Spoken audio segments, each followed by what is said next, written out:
Мен саған ессіздіктің не екенін айтып бедім.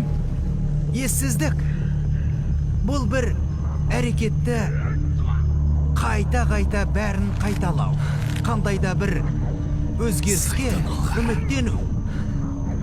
Бұл деген ессіздік. Мен бұны алғаш естігенімде, бұл нәрсені кім айтқан есімде жоқ. Мен оны оны өлтірдім. Мәселе мынада. Окей? Ол дұрыс айтты. Содан кейін мен мұны әр жерде көре бастадым. Қайда қарасам да олар бір әрекетті жасай берді. Қайтадан. Олар қазір бәрі өзгереді деп ойлайды. Жоқ, өтінем. Қазір барлығы басқаша болады. Кешір. Сенің маған олай қарағаның ұнамай тұр. Окей? Басың істемей әлде саған өтірік айтып тұр дейсің бе? Қотағымды жеме. Окей? Қотағымды жеме.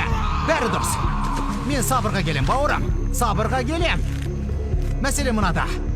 Бопты. Мәселе өзіңді өлдім деп есептей бер. Жоқ, менің есуас болғанымның бұған қатысы жоқ. Түсіндің бе?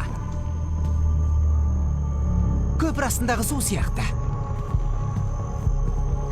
Мен саған ессіздіктің не екенін айтып бедім.